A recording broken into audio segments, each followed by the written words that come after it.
Live. Okay, welcome back, folks. This is House Corrections and Institutions Committee. It's, what day is today? Tuesday, February 10th. We are shifting gears. We are looking at House Bill H 635, which is our supervisory fee bill for DOC. We have John, our legislative counsel, here with us. He is here with an amendment to the bill, which basically changes the effective date. And prior to that, there was a communication that I emailed to all of you folks. Yes. That I want to clarify. John will help me clarify. So I sent you this email about 12 o'clock. And there was concern from Michelle Pelletier, who I've got to get to her email here, the correct one. She deals with the restitution unit and she's the manager. She had some, so I sent you the email. Everyone has this on their legislative email. She had concern about the restitution fund and concerned a little bit that maybe this piece of legislation impacts the revenues of that fund, as she is the manager. Hi, Laura, come on in. We're working on a bill, so it's going to take us a bit to do this. Take your time. We may have to take some time here. There was concern on her part that the restitution fund, the victim restitution fund that she manages might lose some revenues on these supervisory fees. I did send her concern to John Gray for his take. My understanding, if you go through the DOC testimony on the supervisory fees, that the revenues from the fees are deposited in a corrections super fund fee fund. There's none that goes to the restitution fund. And I had Tate send along copy of the bill to indicate, you pull out your bill, page 2, pull out your bill. We're going to do a line by line reading of the bill before we vote it out. I'm going to be a strict school teacher here. 635.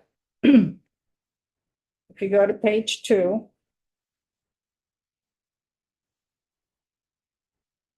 we are deleting the fund that supervisory fees that are collected by the department could go into the victim restitution. Okay, so we're deleting that completely. So we sent Michelle the bill indicating that we didn't think that there would be an impact to her revenues at all, as we didn't receive testimony that there was any fees going into that fund. So I'm going to turn it over to John to give his legislative interpretation of the language and the concern possibly from Michelle Pelletier. Sounds good. Afternoon, everyone. John Gray, Office of Legislative Counsel. I'm going to screen share just to orient the committee, talk a little bit first about the bill, then we can talk about the letter, and then we can talk about the amendment, which is quite simple. But the bill itself, H 635, this is eliminating supervisory fees imposed by DOC, and that is key, imposed by DOC, these supervisory fees. We're in Title 28. We are not in Title 13, where your classic criminal and victim restitution pieces are. And so the core of the bill is on page 2, as the chair has noted, and it really, starting on line 7, the commissioner corrections is charged with the following responsibilities in existing law to collect a fee of up to the amount of $30 per month as a supervisory fee from each person under the supervision of the department who is on, and then you have a set of conditions: probation, furlough, pre-approved furlough, supervised community sentence, or parole. So this is the authority for that supervisory fee collection. This is just eliminating the authority for that piece. An additional part of this subdivision 14 speaks to a fund, and it says that supervisory fees, it's beginning on line 12, supervisory fees collected by the department shall be credited to a special supervision and victim restitution fund established under our special funds chapter. And then lastly, to adopt rules governing the collection of those supervisory fees, which you heard testimony on. So the letter that you may have looked at spoke from the Center for Crime Victim Services perspective on their concern. And I think it was just a generally stated concern. We hear about restitution. This came up during testimony.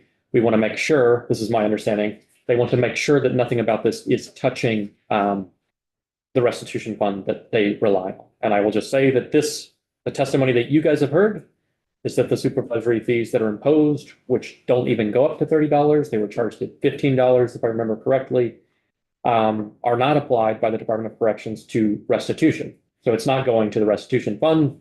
And so the removal of this authority would not affect any existing restitution pieces. And for my own part, just because this is, not an area that I work in, I pulled up, and I'll switch over to it, the Center for Crime Victim Services subchapter in Title 13. I don't know much about this, but I just wanted to show you guys so that you could see they do have a restitution special fund. And this is the set of things that compose it, that comprise that fund.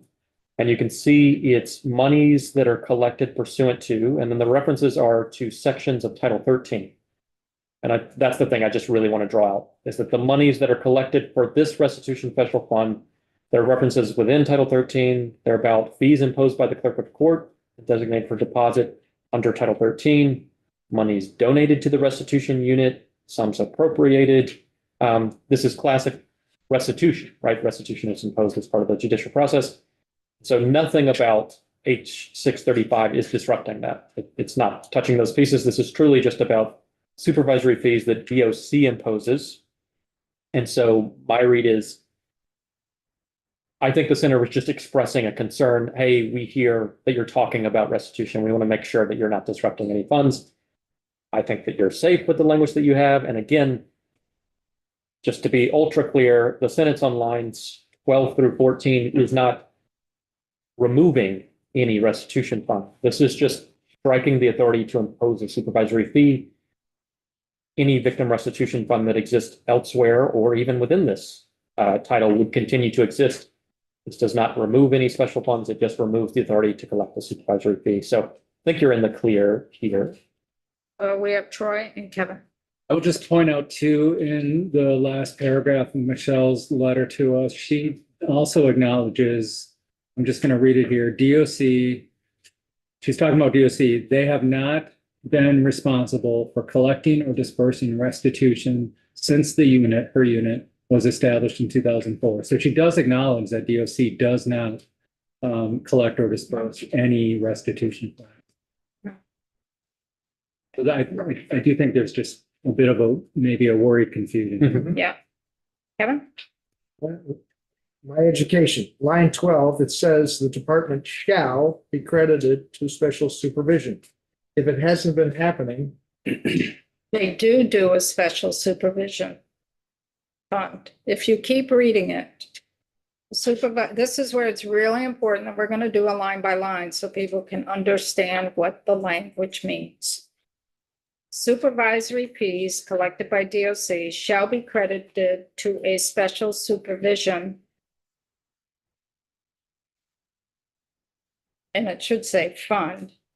Established and managed pursuant to 32 VSA Chapter 7, Subchapter 5, which that 32 VSA Chapter 7, Subchapter 5 is where special funds are sort of established. Yeah, that's the authority for. That's the authority for special funds. So what that sentence is saying, they could put in a special supervision fund. If it's and it would be managed pursuant to 32 VSA Chapter 7, Subchapter 5, which is the authority to set up your special funds. They do deposit the revenues in a corrections supervision fund, which is a special fund. So that's where they're putting money. I can give a broader answer to this if that is helpful. Thank you. Which is that you could have a number of interpretations of this. So one is you could say fund should be included here. The way that I read it, special supervision and victim restitution fund, a fund that contemplates multiple purposes. And then they've used it for one particular purpose, which is it's a supervisory fund. Meaning that you could have a title that encompasses 1, 2, 3 things. And as long as you met one of the conditions of the thing, you're within the scope of that. So that's the way that I read it. The other way to read it is, let's say that they were supposed to do a special fund exclusively for victim restitution, and they haven't been doing that. Then that still wouldn't affect the Center for Crime Victim Services. And by repealing the authority, you would only be linking up with existing practice. So to me, any of the interpretations Right. would lead you to feel safe with the language that you have in front of you, if that makes sense. Yeah, And I appreciate that. sure. And second interpretation is where I'm coming from, whether it's right or wrong. Yep, But if the legislation says they shall do that and they're not, that's what I took who you to is, be getting who at. is enforcing our laws? Yeah, I think we've had this exact discussion before, that when the state is the actor, right? You're policing yourself essentially, right? Like, yeah. And the way that just to draw like a general example of this, when agencies misbehave, or I'm just going to use the language misbehave, not to speak in like a derogatory way, but just hypothetically, agency misbehaves, the legislative process is you guys call them in and ask, are you doing what we've asked you to do? And then you change the practice to account for that. So that's the process as I've typically seen it. And just to clarify, so to your question, you can do one of two things, basically. You can say, all right, does the law really comply, or is it necessary that they comply with this law? And say, no, it's not. And then you say, okay, the law is kind of silly, let's get rid of it. Or you say, okay, we're going to put some teeth into this and we're going to make you comply. Exactly. You know, those are basically your two options. And not every case is the case where you're going to go, we're going to put teeth into it. And not every case is where we're like, okay, well, you're right, the law didn't make any sense. But that's where we come in. That's what John's trying to say. Yes. And just to clarify, since we are on the record, no one's alleging here that there has been misbehavior. No, they had, they set up, Yeah. they did set up a fund, the Correction Supervision Fee Fund. And it's a special fund. Yep. They did set it up. So, Yeah, when you keep going through the, no, not yet. We did get an email back from Michelle at 1:15 today. She said the repeal would not result in a loss of revenue for the restitution unit. However, as H 635 moves forward, we want to ensure that any of the changes made to the collection of supervision fees doesn't negatively impact our current revenue source. It shouldn't, and it doesn't. yes. So before we move on to new language, I want the committee to go back to page 1 and start reading, do a line by line, starting on line 13. I know this is boring, but the committee really needs to understand the language, and whoever reports the bill needs to understand this. Okay?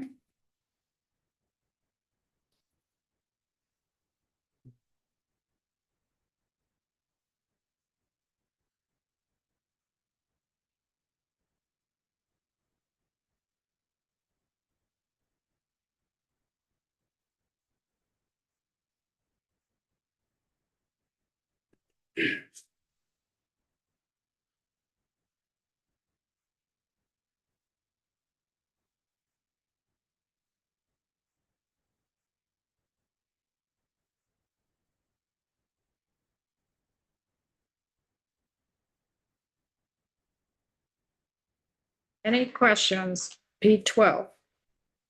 Yeah. Yeah. So entering into contracts with private collection agencies. For the collection of what fines and penalties and restitution? Imposed under Title 13. So you have to go to Title 13. Okay, It's not Title 28. You have to go, and that's our criminal statutes. And the way to think about when I approach drafting something like this, just trying to take the targeted minimal approach. So you're not disrupting existing law. You don't really have to take a position in this case on those fines, penalties, and restitutions. You just want to make sure that you don't disrupt the process of collecting those. And so this is just removing the part about entering into contracts with private collections agencies for collection of the supervisory fee. Gotcha. Okay, thank you, John. That's very helpful. The other thing to say on this is even if you didn't strike this language, it wouldn't particularly matter because you're otherwise removing the authority to impose the supervisory fees and separately in the session law provisions forgiving those. Yeah. It's just for cleanup purposes. All right, thank you. You see where this is crossed out? Yes, That means no longer, right. It's just that though. yes. Exactly. Yep. Mhm. Could you repeat the phrase you said targeted what? The targeted, is that differentials? Did I hear? I don't know what I said. Okay, well, no, I think I understood. I just meant that when drafting and we're trying to just remove something from a section, it's meant to be kind of surgical. That's the other way to say it. Only remove the very thing that you're trying to eliminate and preserve the existing structure, ensure that the law continues to work in the way that it does. And so in this sentence, this is an authorization for the Commissioner of Corrections to enter in contracts with certain entities for particular purposes.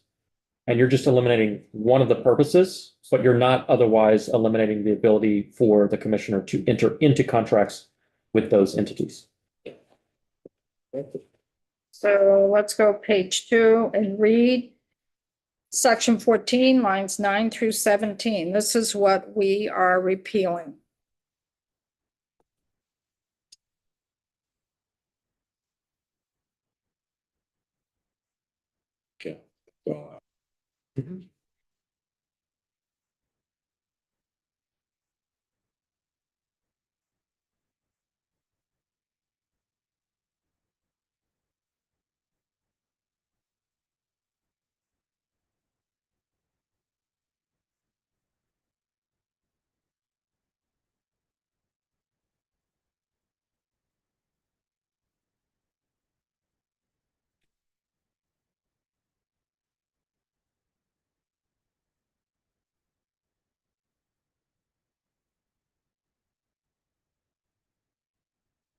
So in this section, not only are we getting rid of the fees, but we're also telling the commissioner of what department?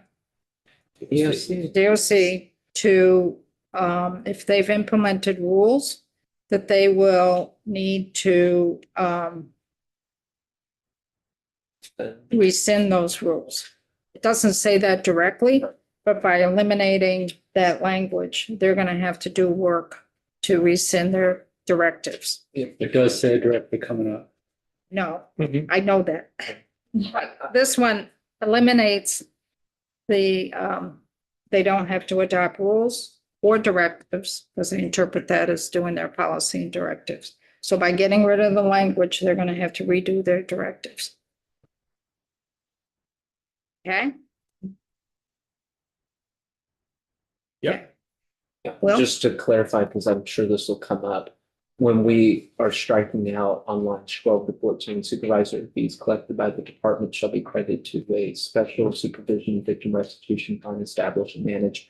That does not mean that the fund's being eliminated. Correct. It just means that the fees that are going to the fund. That's correct. The other way to think about it is to describe this section, this subdivision, which is the core of the bill, you really only need to talk about the first sentence. It's helpful, thank you.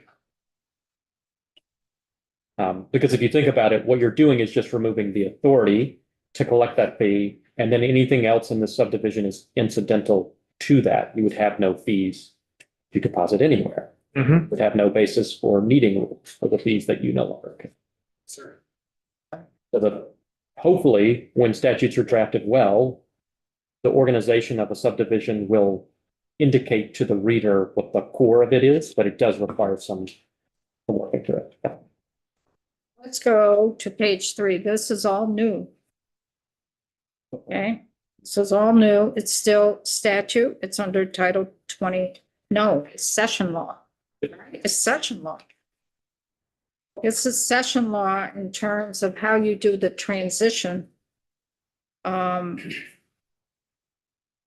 from charging supervisory fees to suspending them.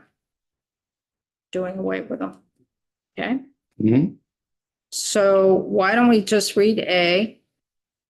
Then ask questions of John.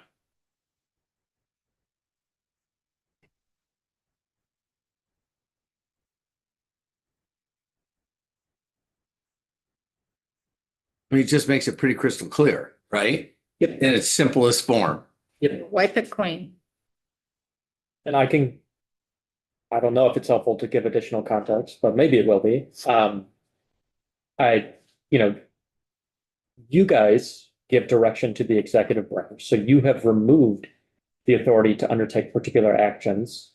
Language like this, to your point, is just being extra clear that that authority no longer exists and you're prohibited from doing this. So you remove the authority, but maybe the executive branch could make an argument that under some generic language in the statutes, they do have the authority to continue doing this. Mhm.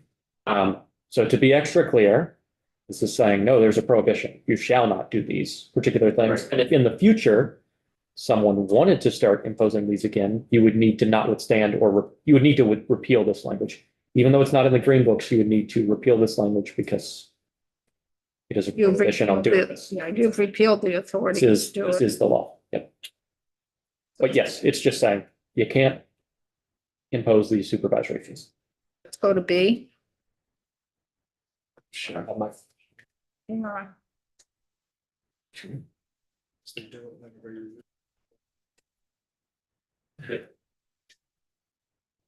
Can't help you with that.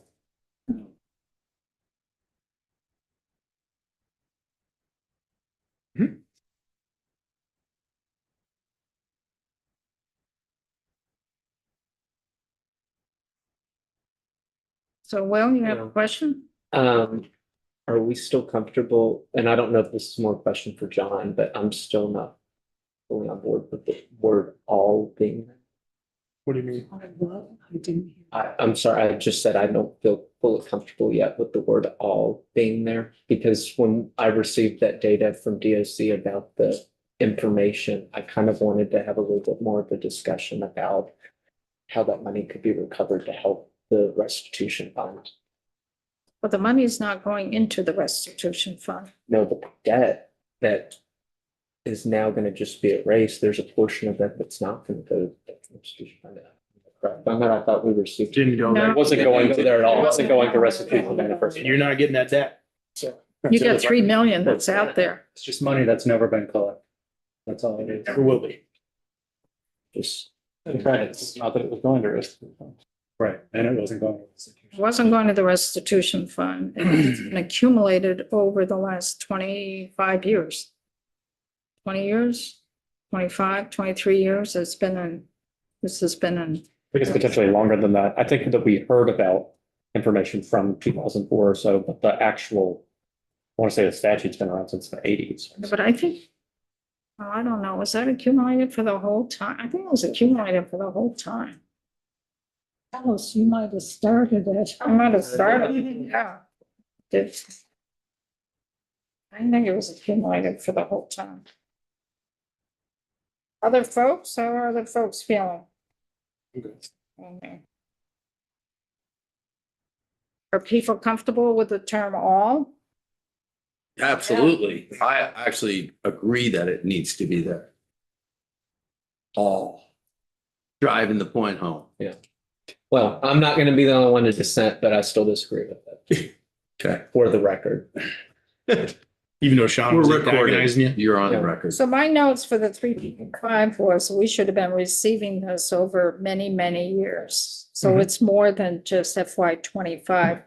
Yeah. FY 20. Lifetime. Yeah, it's a lifetime, and the law became effective around 2005, 2004, 2005. So if you haven't got it in 20 years, Well, just note, Representative Greer that I did not put in here, a reimbursement of all. Well, that's what, and that's, but you gotta think about that, because that's why I'm so upset about it, because all these people paid into it over the years. And they could have not paid into it, and we could have been several tens of millions of dollars. So I don't destroy what my You could do one. an amendment. Well, I was gonna say, and I'm thinking about it because I really do think that. What we're saying is for all the people that have paid. That's who I'm talking about Into it. reimbursing.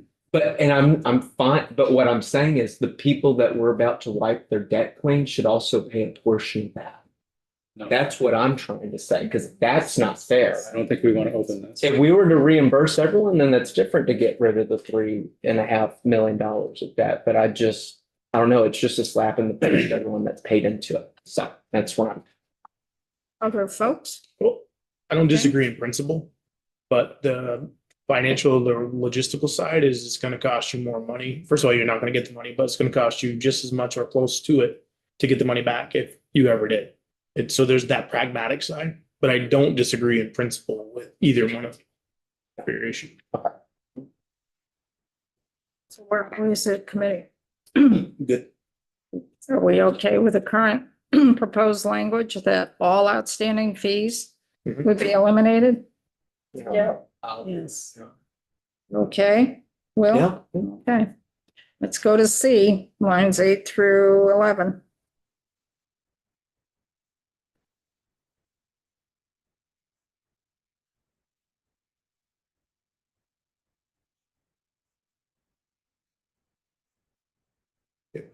This reinforces B. Give them the. And then 12, this lines 12 through 14, this is just belts and suspenders, basically. Was that C? D. We've gone to D already.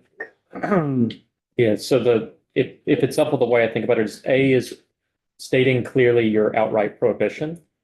And then B, C, and D are responding to questions you might have about practical implementation of ceasing efforts to collect fees. So B is saying, well, if there are those already out there, forgive them. That's under B. Under C, if you're already in the process of collecting, cease the efforts to collect them. Mhm. And then we call out the specific mechanisms that are regular mechanisms for DOC to collect. And then D is saying, we don't even think this is the case, but if someone's being dinged for not paying their supervisory fees, this is affecting their probation, make sure that doesn't constitute a violation of their probation or life. Any questions on section 2? Nope. Okay, let's go to section 3. This is for rules review. This is where if they adopted rules or they implemented their own policies and directives to implement the supervisory fee collection. They did, they're gonna repeal it. So the way that rulemaking works, an agency has to identify the specific authority that they were granted to conduct rulemaking. And so this is saying each rule that you've adopted under the authority that we just repealed in this bill, let the Secretary of State know that we've repealed that. And so by operation of law, the rules that were adopted under that authority would be repealed. And in fact, they would be repealed even if you didn't include this provision. Again, this is just being extra clear. So is section 3 essentially reinforcing what we repealed in section 1, that last line of section 1? There's a way to describe it in that way. I would say that if you just struck the language in 1, any rules that you had adopted under the authority of section 1 would be sort of meaningless in the absence of the authority. But section 3 is clarifying that the rules you adopted on the basis of that authority should be removed. It's kind of like a cleanliness, like clean up your books type situation. So they did not adopt rules, I don't believe. I think they did one related to collections agencies. I know that they did some policies, they did some directives as well. I don't want to change it. And page 4 addresses, I think, some of what you're talking about, because it's more expansive than subsection A, which just speaks to rules, which you would actually need to repeal. Page 4, subsection B, this is saying that DOC needs to review its rules, policies, and procedures. to Clean up for any references to supervisory fees. People are clear with the language of the bill? Yes, ma'am. Yep. Let's go to the amendment, which is pretty simple. Well, we omitted the most important section, I know. Whoa. the effective date. Under the bill, reduce the effect, the act would take effect on passage. And then I'm going to show you this very sophisticated amendment. Yes. 6 lines. On line 5, you can see recommends that the bill be amended in section 4 effective date by striking out the word passage, inserting in lieu thereof July 1, 2027. So this is substituting for passage, which was your prior effective date. Now your section 4 would say this act shall take effect on July 1, 2027. And that's to compensate, keep the fees in place so that the revenues, the DOC budget is based on those fees coming in for FY 27. So if the law takes effect July 1st, 27, that's for your FY 28 state budget. Accommodate that on the next budget cycle. For that. Are people comfortable with the amendment? Can I just see a raise of hands, so straw vote? Oh, Okay. So that's 11-0-0 for the straw vote for the amendment. I'm ready. I don't know who's reporting. Be misbehaving while you were. You were reporting something else. Oh. Not this one. We were reporting something else. So if folks are comfortable with 635 as amended, I would, so moved. Second. Then seconded, is there further discussion? Sorry. If not, call the roll. Representative Casey, Yes. Representative Galfetti, Yes. Representative Greer, yes. Representative Gregoire, Yes. Representative Hedrick, Yes. Representative Luno, Yes. Representative Minier, Yep. Representative Morrissey, Yes. Sweeney, yes, Representative Winter. Yes, with explanation. Well, there's always a funny guy. We And have Chair Evans. discussion. Yes, that's why we have discussion. So 11-0-0. Look at us go, cooking with gas. So this bill needs to go to Ways and Means. I may have to go to approach. So I am open to who would like to report the bill. I'll do it, Sean. Yeah, I'll do it. Did you feel the presence of my eyes on you? No, I'll do it. I was looking over here. No, I'm done with this. Okay, so it's gonna have to go to Ways and Means, and it's gonna have to go to approach. For that.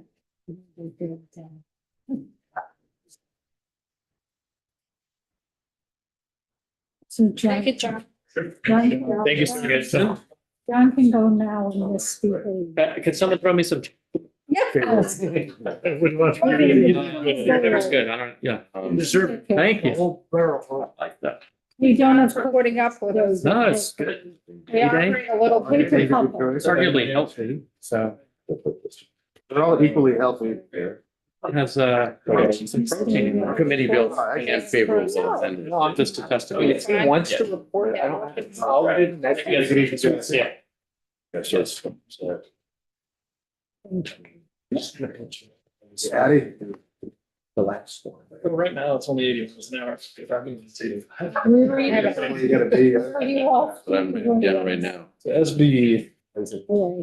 No, the one we. Oh, yeah, actually, It's not. Travels there. Thank you. Yes, yes. No. See you tomorrow. Speak to the bill first, Yep. and then you introduce the amendment Okay. afterwards. We'll have to talk. Yeah. Okay, Let's get Bennington Battle Monument up. Please be kind. You'll be fine. Is it you, Laura, that's coming up? Jamie. Okay, Jamie. Come on up. You only want good news. That's all there is, Mary. And we got some I think I- colleges after this. Are state colleges in the building? I saw her. Seen Sharon Scott. I saw her at lunch. The chancellor? Not the chancellor. Is the chancellor? I saw, I knew you had something. But are they doing, is the chancellor doing it? Worried about time here. We can cut this. Okay, Jamie, introduce yourself, Oh. please. And we are also back on the capital bill. We are, so there's no budget adjustments, but last year we put in 425,000 for planning and design in terms of how we're gonna go forward with taking care of the moisture issue in our Bennington monument. Okay?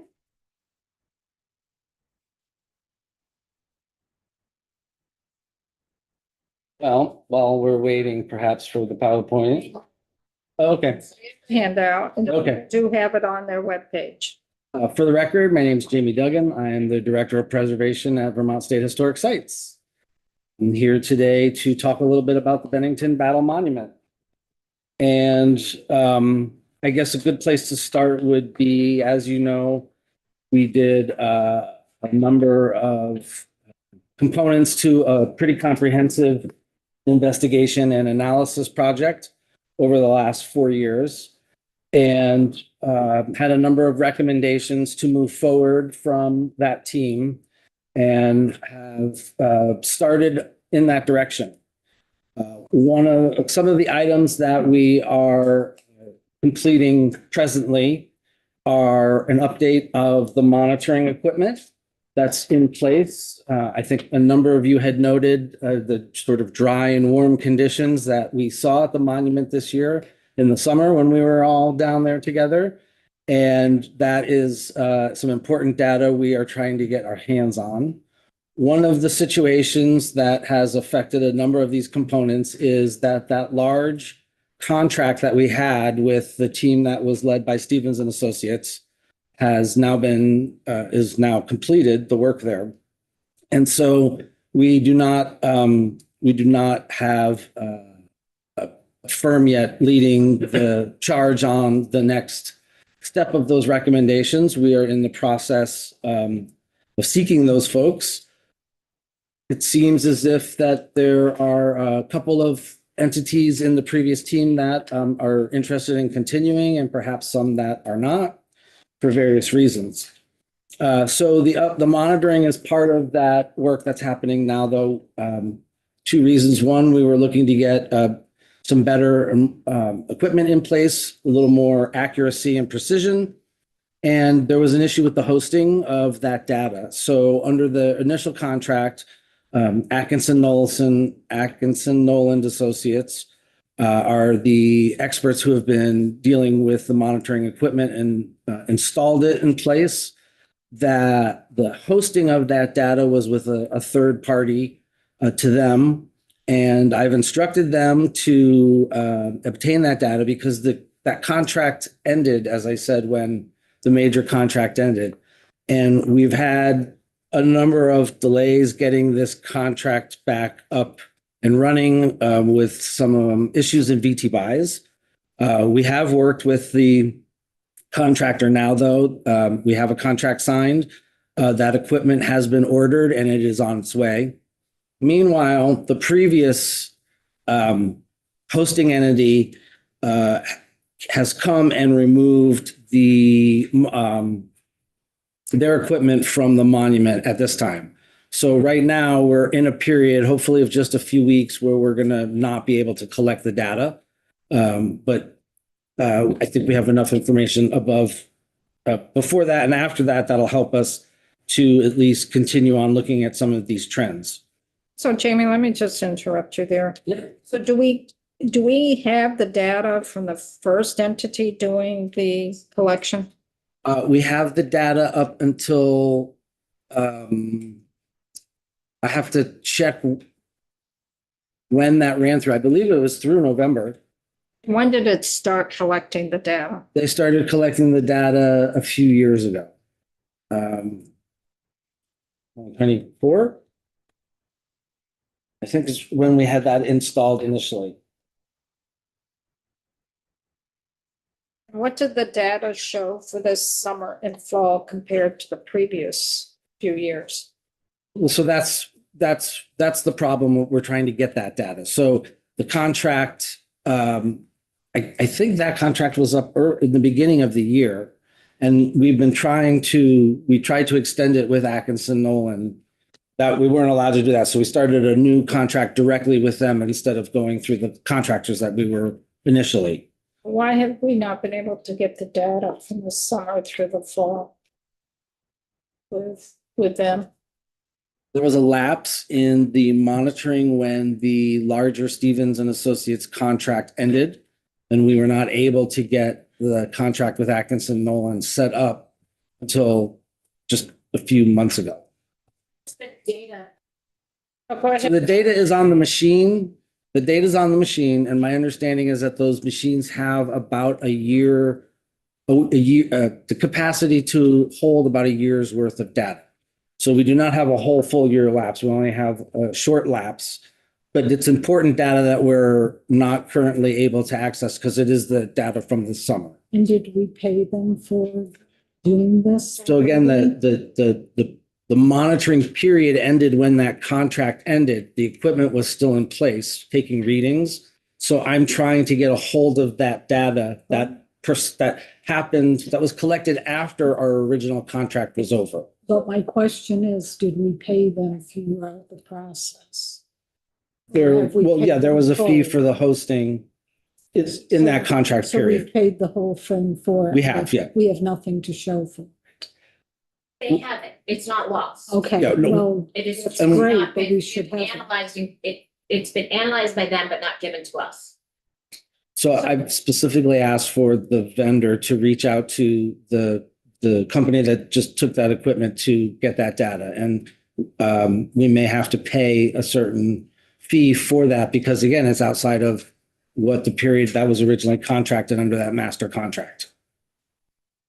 So let me do a step back. So the first contractor is with whom? What's the name? Sorry? The first contractor, what's the name? Atkinson Nolan, Atkinson. And no, Atkins and Nolan. ANA, Atkinson Nolan Associates. We had them from when to when? They were part of the initial team and continued through until that contract ended with Stevens. I'm forgetting the exact date that ended. 2022. 2020, Calendar year. yes.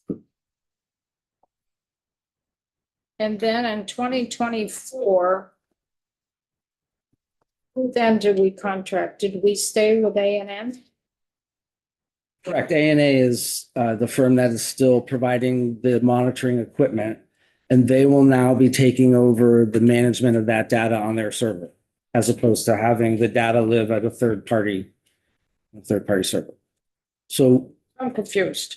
No, They went to 24, calendar year 24. Who did 25?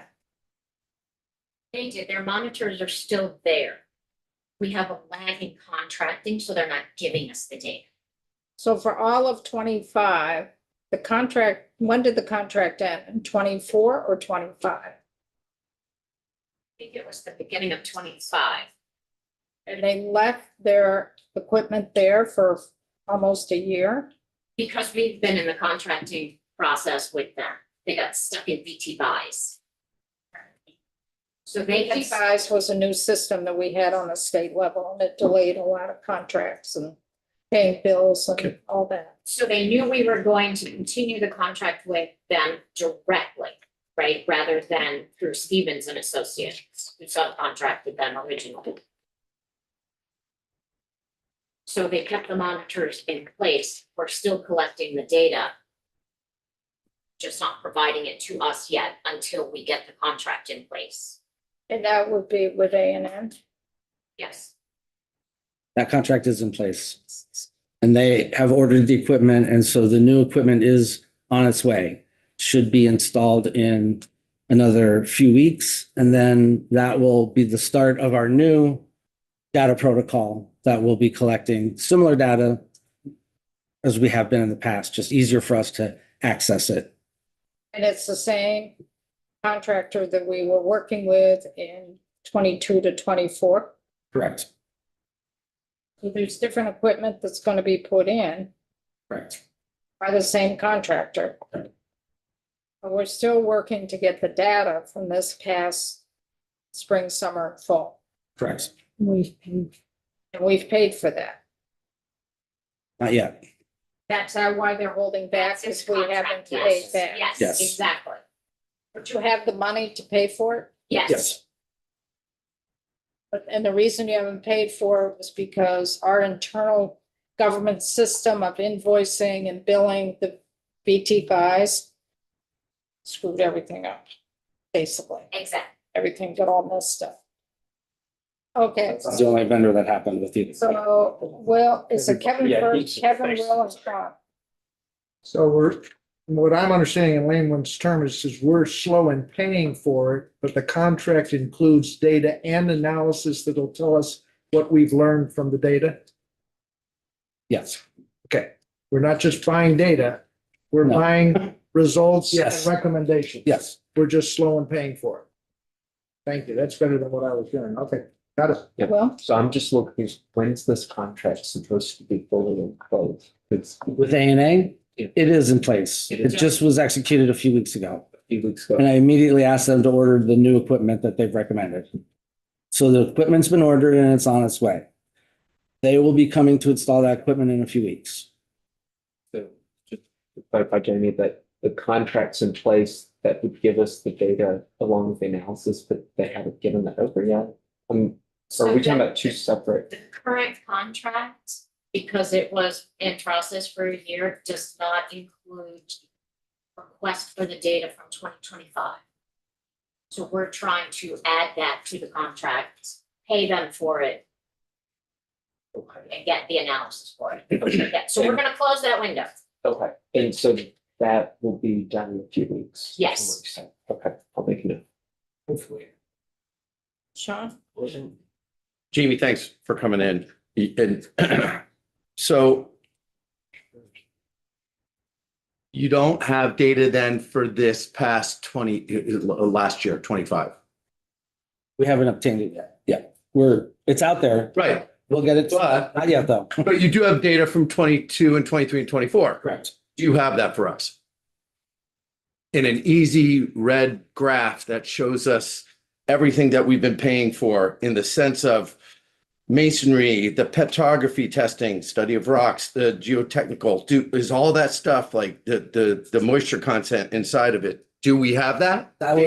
What's been analyzed to date so far would be in the massive report that came out last year.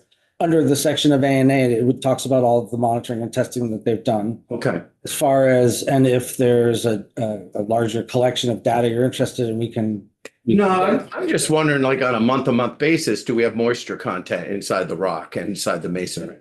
Yeah, I'm interested in that as well. Yeah, is that in an easy red, an easy way to get? You said it's a sizable document. What does that mean? Well, it's the report that we shared with all of you that Okay. included all the different chapters from the topic experts that were part of that investigation. Did that have the data in it? Yes. Yes. Okay, And if, you shared it with us via Last year. last year? yeah, And part of our on testimony website. last year.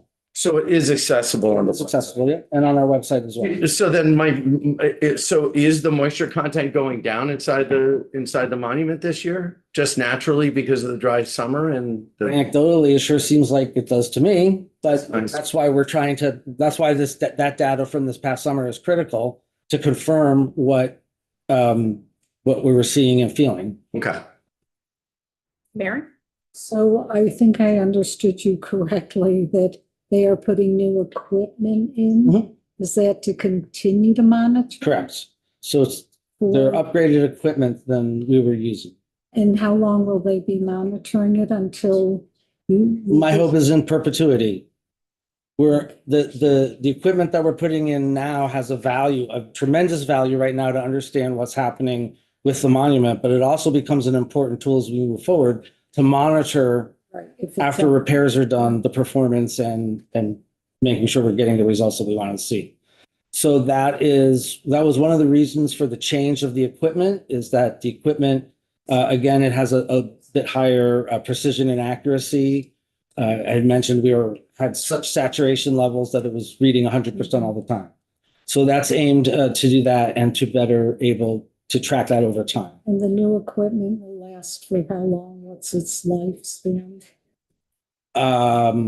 I have to go back and look, but these are the monitoring equipment themselves is pretty robust.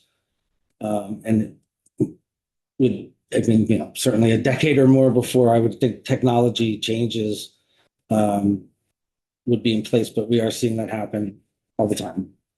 Thank you. Go on, Karen. Sure. So in addition to updating the monitoring equipment, we also have a seismic study that has been going on. This was triggered initially by the 2 different seismic events that were affecting the region generally. That is being done by T.Y. Lin, who is formerly the Silman Associates, who are our primary topic expert on the structural side for the monument. They came and did their site visit on early December, and I would anticipate their report sometime in another month or so. They're in the process now of taking the information that they collected and analyzing that and putting that into report form. The next item will be in the spring. We will have Vertical Access. Vertical Access are the industrial ropes team that have been visiting the monument for the last few years. They will be once again rappelling down the side of the monument with their equipment, taking photographs and surveying conditions. They'll also be documenting any changes and removing any loose material. I had mentioned when we first got them to come about 2 years ago, they removed the equivalent of about 5-gallon buckets of material off the monument. And again, these were things that were tracked and sort of stuck in place. Anything that they could move, we had them do so to make it more safe. Last year, when they came prior to us opening, they were down to 5 small boxes is all that was captured at that time. And I'm anticipating even less this spring. I think that shows that initiative has been positive on 2 fronts. One, certainly allows us to monitor parts of the monument that are very inaccessible. And 2, it's also continues to provide a safe environment for visitors. We have the covered walkway and the safety fence that we've installed, and those require regular inspections as well. Everything is going fine with that. We did have an issue last winter that we had some of the pieces blow around. That's been more secured, and we haven't had any issues with that since. So that is in a good place. Then we have the elevator, which has been mainly problematic this past year. We have spent over $54,000 in troubleshooting primarily and upgrading some major components. We have an elevator specialist, Lurch Bates. That is another contract that has been tied up in VT buys, and it is actually still not resolved. We're hoping that gets settled in the next few days, but Lurch Bates is scheduled, once the contract is in place, to come and do a full audit of the elevator for us. They will be investigating the car, the shaft, running it a number of times, and evaluating what are some of the things that we can do to make the elevator a little bit more reliable than it has been in the past. We have a special scope that we've developed with our elevator technicians and Lurch Bates that essentially has been doing a lot of extra grease and lube treatments when they come for their monthly service calls. Interestingly enough, the cold this season has compounded some of those issues. And the last time the technician was there, a lot of this extra grease that was placed on the cables and stuff are sort of gumming up now with the deep cold that has been sustained. So we're trying our best to keep things, as you know, the infiltration of water has been the primary culprit of fouling the electrical system, dealing with a lot of corrosion through all of that. And so it is a challenging situation for us to deal with. Offer the numbers at the bottom to show you, as we've mentioned in the past, the Bennington Battery Monument is one of our most visited sites. And it also has one of our highest grossing gift shops, which helps feed helps to feed the special fund where we pay our seasonal employees with. Having the elevator down for the duration that it was this summer put a lot of stress onto the special fund, as well as some stress to our operations there and having to change how people are able to interact with the monument. We did reduce admission a few times as time went along, but we were essentially at the end of the season, despite replacing a major drive and some other components, uncomfortable putting the public into the elevator on a regular basis. So it's an issue that we're going to have to really figure out how do we explore having an elevator, essentially an indoor elevator working in the outdoor environment inside of the monument. It's a very hard condition for it to operate in. Mary? So under its present condition, you will not be able to open in May. Is it?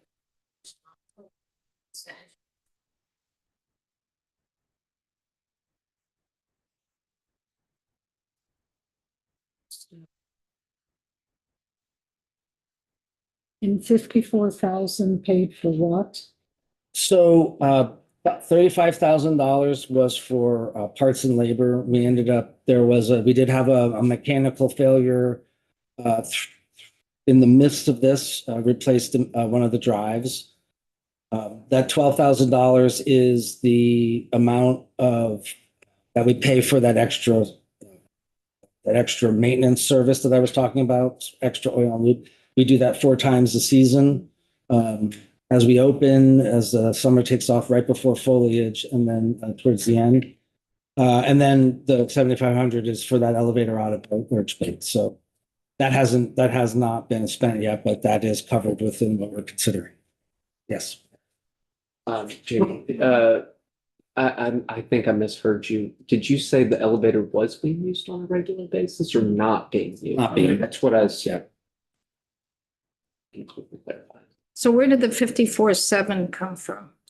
Unless somebody already asked that. Very just asked. Okay, I'm sorry. Sorry. I was focused on trying to get the bill down to the clerk's That office. was for mainly the repairs that we had to do this summer to try and get it running again. Where did it come from? Where did you find the money? The 54,700. That was The fence money. I'm sorry. Fence. The money Put the fence up. for the Fence. fence, when it was moved over to ACCD, it included maintenance of the monument. And so that's where we took that That's where money. you pulled the money from. Yes. Yes, for good news today. I'm not kidding. Well, the good news is that here is a case though where we do still have money available to help do some diagnostic work and try and alleviate the situation. And as you know, in some other cases we don't. So I'm trying to keep that as a positive here. So this is just sort of trying to give you a breakdown of those 2 pots of money that we do have available to us right now.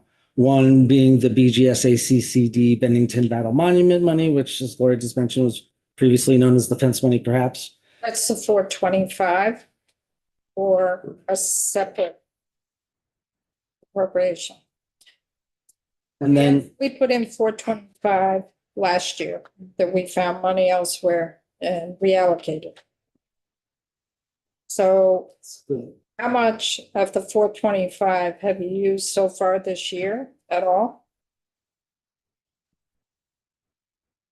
minor amount, we've used just for the maintenance and the inspections, because the audit and vertical access, that will be coming out of that in the spring. So we will be tapping into that very shortly still. The other pot of money that we have is the congressionally directed spending from through the National Park Service. And that's taking some of those other items I mentioned previously, the monitoring, the seismic study, and archaeology will be done this summer at the monument. As I had mentioned, there's actually the remnants of the former neighborhood that is surrounding where the monument used to be. Monument Avenue used to continue directly up and through where the monument sits today and then down over that hill. And so there are foundations in the ground adjacent to the base of the monument. And we'll be going to identify those to make sure we understand where they are and what it might impact for any future scaffolding or building enclosure system, as well as to locate these buildings, and in particular, the storehouse that was the ultimate goal of the Battle of Bennington. We have a general location of where that is on site, but we're hoping to fully define it, even in differing materials moving forward, so that that is there as a mark.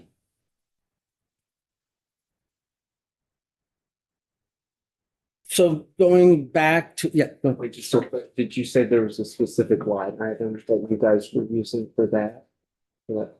We had received $500,000 from the National Park Service in congressionally directed spending from Senator Sanders' office.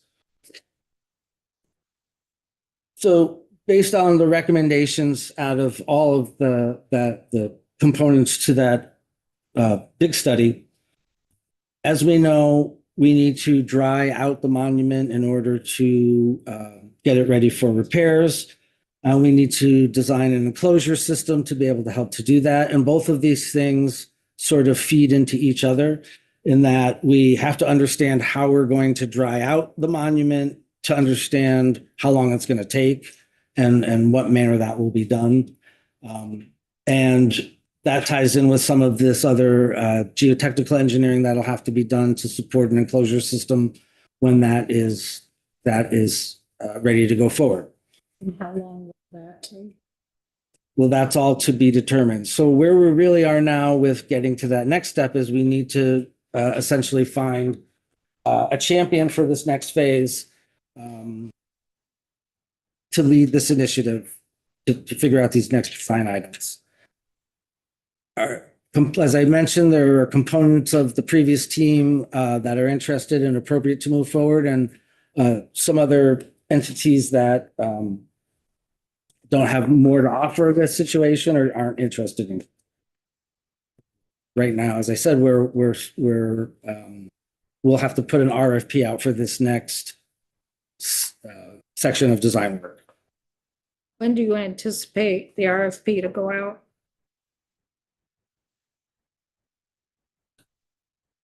I'm hoping by certainly by the time we open this year, so May, June.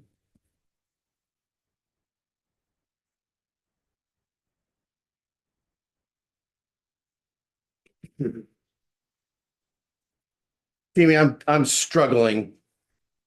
And I have been struggling with this, as you know, for a long time.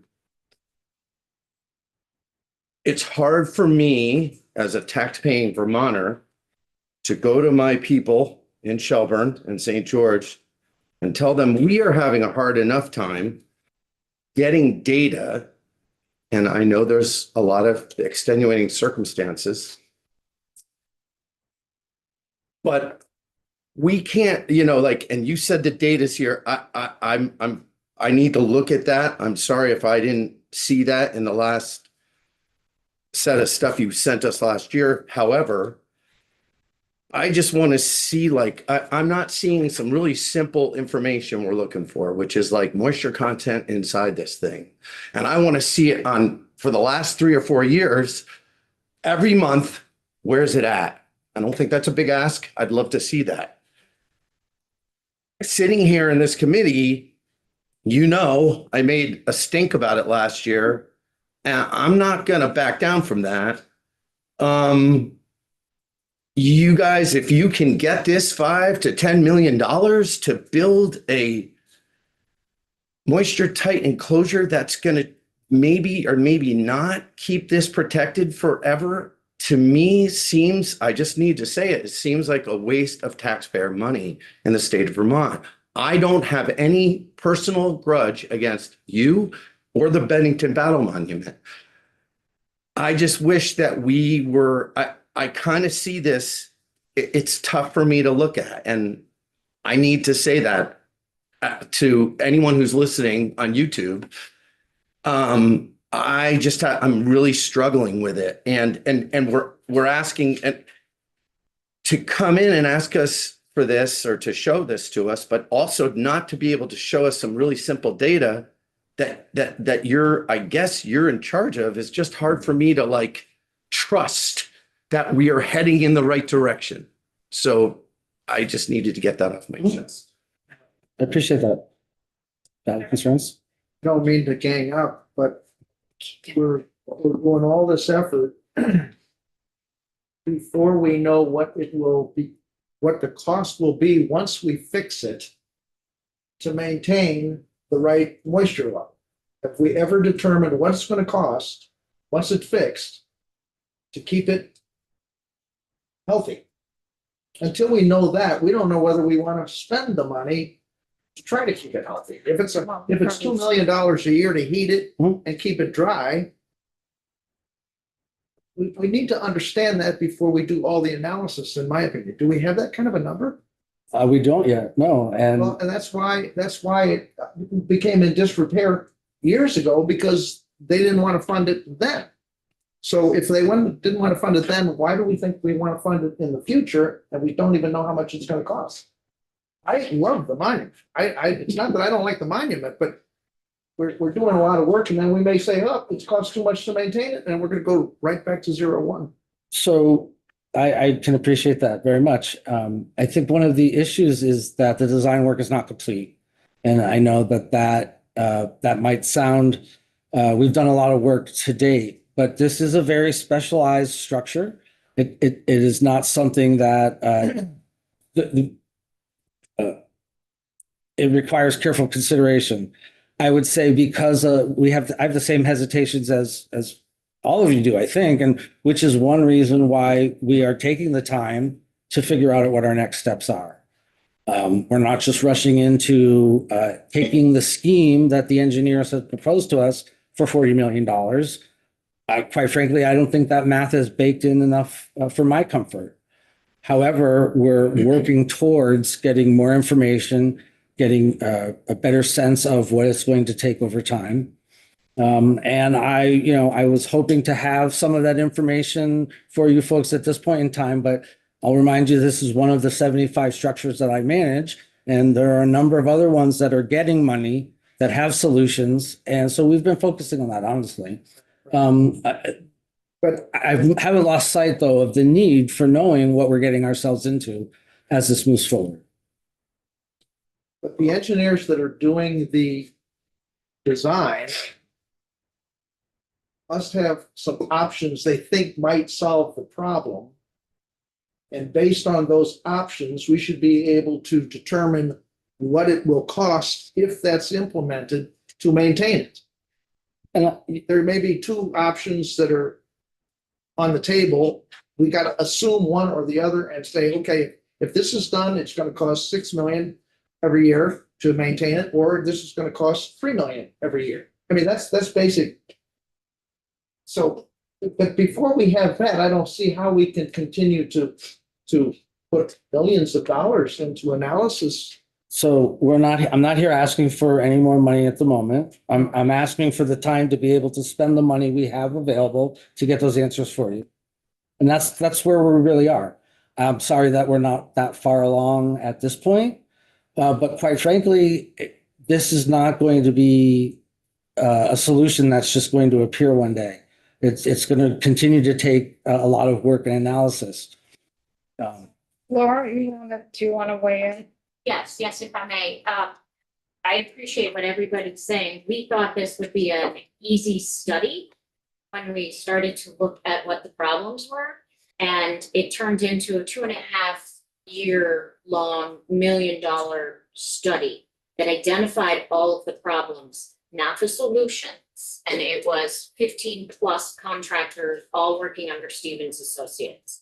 Now that contract is over, Jamie has been working to assemble a team of the experts who will take us to the more analysis that will lead to the designs. We have not started designing anything.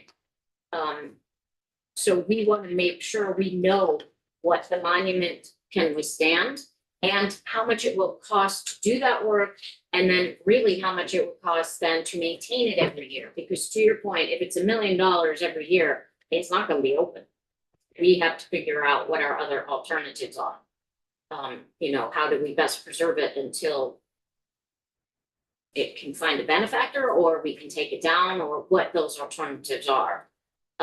So we've not progressed into the design stage to really understand and analyze the data. And that's where we're moving now with the congressionally directed spending money that we've got of $500,000, where we're going to get that analysis. They're going to look at what has already been collected, which to us is just a bunch of graphs.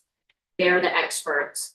The new data will allow us to bring it up on our phone, Jamie's phone, so that we could look at it regularly and see and study. So that even though we don't have that data in hand for last year, 2025, it exists and it will be part of the analysis. Forgive me. No, The please. amount of engineering that I remember from 50 years ago, we're talking about rock that's either going to collect moisture or get rid of moisture. You've got a mass. That mass calculates how much BTUs you're going to have to put inside it to get the moisture out and keep the moisture out. Whether you put a rubber shield over it or you put iron or copper clad, whatever, those assumptions are simple assumptions to come up with what it should be to keep it warm enough so that the moisture doesn't come in. That's not really difficult. Respectfully, I disagree a little bit on Okay, that. no, push back on it. I appreciate that. I Um, want to see it done, but yeah, again, it's not just a mass. I would characterize it as a 300-foot tall chimney, so that there's actually air inside that has its own microclimate that's dealing with those entities. right, And it is, I think, that fact that complicates things more than anything else. If this were a massive rock that was, that would be really simple to calculate the moisture coefficients, how much it absorbs and reacts. But there are other things at work besides just the simple physics of the water and the rock. when you size an HVAC system for a building, Hmm? which is different but similar, you can size that heating You and can. ventilation. So for the worst case scenario and put a model together that says, I got this much rock that's got to stay warm and moisture free. And I mean, I understand that, but the rock that's at the base that is in a wall that's 17 feet deep is a lot different than the rock 300 feet in the air that's only 12 inches deep. I'm And confident. so it's the configuration of all that makes it non-standard, if that's an easier way of And that's getting it. where we get to the design stage that we're about to get into, where they'll be analyzing, figuring out the best alternative for us, how to dry it out, what HVAC system, how the elevator plays into that. Because when we replaced parts of the elevator a few years ago, we made it worse. And we didn't realize what we were doing. So that's why I think we've got caution. But you're absolutely right. We just haven't gotten to that. Do the equation tell us how much this is gonna cost and what the system is? Yeah. I hate to be a wise ass. This is not rocket science. So. Again, I respectfully disagree. This is not a simple Okay. situation. We're gonna spend more time on this. I'm really getting concerned on the timeframe because we have state colleges here, and I think we're gonna have to have more committee discussion about this. And maybe bring you folks back. Folks can think a little clearer. We've had a long day. We still have state colleges that who've come here. We have to finish up by 4:30. So unfortunately, I want to cut this short because I think we need time as a committee to talk and kind of be a little clearer in our questioning and our direction. I think we're not very clear as a committee right now. What I also want to ask of Laura is if you could provide us how much money has been, we've appropriated money in the previous, not last year, not FY 26, but in previous fiscal years has been money expended for this project, for the Bennington Monument, for Yes. collecting data Yes. for that. So if you could correlate that, say where it's gone, how much has been expended, and also the 425 that was put in last year, well, FY 26. Yep. That was in combination with some other money that you had, I think, but maybe not. Maybe it was a 425 directly. And that was to go towards planning and design for a study, another study. So if we could have a timeline on the money previous, the 425 for FY 26 and what we've gotten for it. Alice, I am going to make my last statement. My concern, and I'm going to reiterate it again, I was very concerned last year when the $40 million price tag was put out there. And obviously by the testimony today, we still don't know what we're doing or how we even got to the figure of 40 million. So the discussion's been pretty disingenuous altogether. I feel like we've gone not even a step forward. And that's very upsetting to me. And probably more upsetting that you're saying, well, we didn't understand what we did a couple of years ago made it worse. Well, is that the same situation right now? With all these supposedly experts doing it. I'm not trying to question your wanting to find a result for it, but this is really just not good and not good for our community, Will's and ours. That's all I have to say. I'm disgusted. So Laura, if you could give us a timeline in terms of what has been appropriated today, Yes. from where, and what has occurred with that money, that would be very helpful. And the committee's going to spend some time, I think, just talking as a committee, so we're a little bit more focused as well. And then we'll Yes. schedule you back. Yes. Does that make sense to folks? Yep. Agreed. Let's do that. Thank you for your time. I appreciate it. And I appreciate your questions as well. So if you- Thanks for hanging in there, Jamie. Yeah. So let's quickly transition to the state colleges. Thank you for your patience. We are running a little late. You have to, yeah. We had you folks in last week just to go over update of your major maintenance requests, which is the same as last year. There was 1.5 million last year. 1.5 for FY 27. We did get an update on the heat plant situation, but there was another. I don't want to hear it. And then there was discussion that there is proposal to provide some housing, to build a housing unit on the campus to provide housing for students, but also maybe for the public as well. So we wanted a chance to speak with you, the chancellor, to give us a little bit more detail on this and to answer questions. So welcome. If you could just identify yourself. Well, I'm Beth Mauk. I'm the Chancellor of the Vermont State Colleges. I'm very happy to be here with all of you.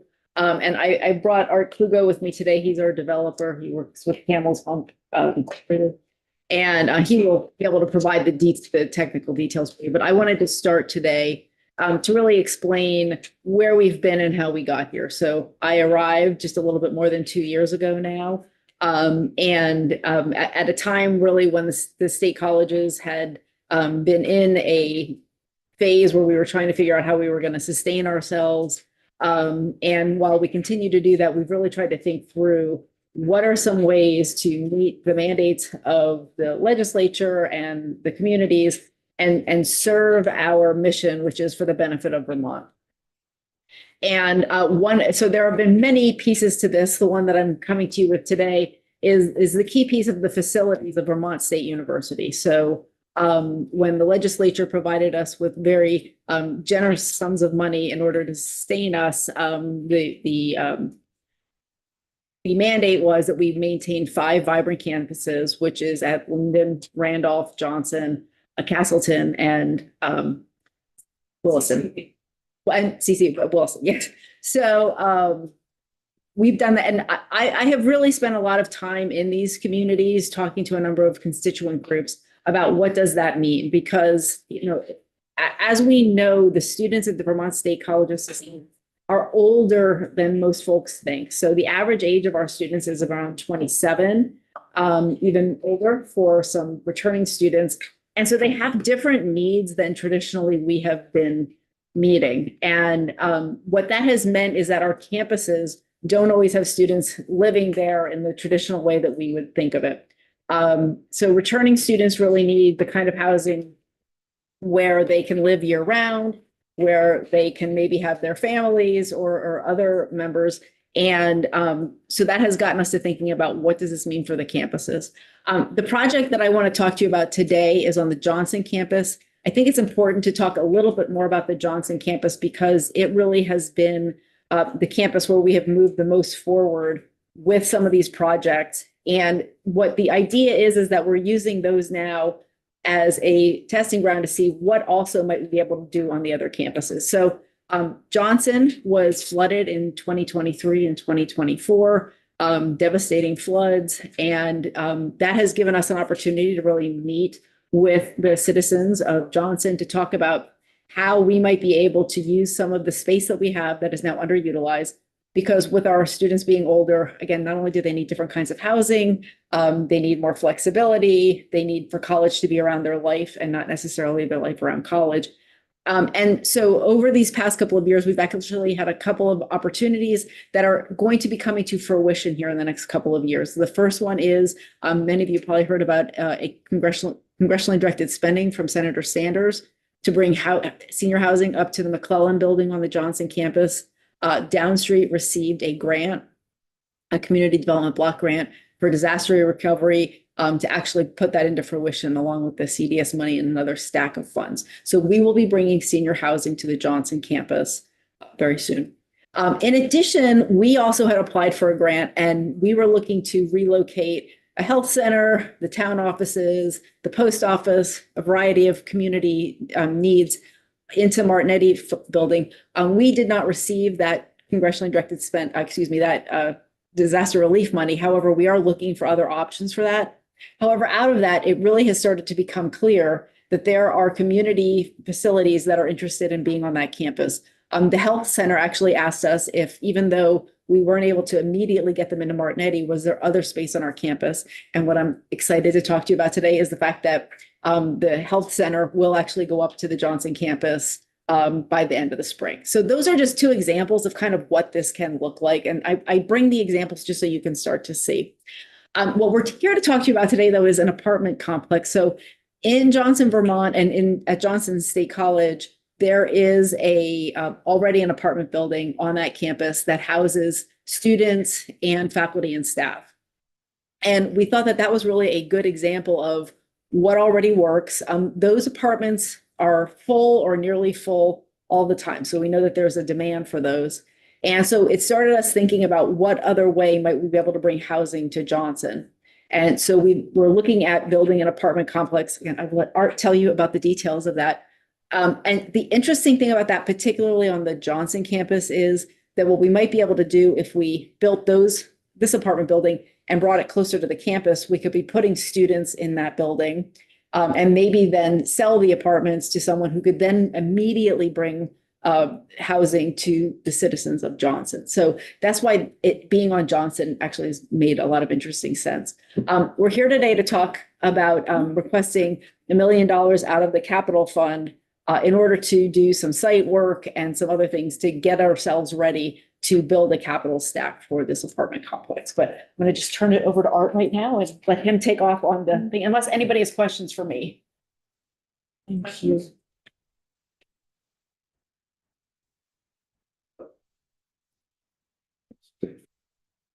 It's warmed up, you know? It is. I'll sit- Okay, you want me to sit here?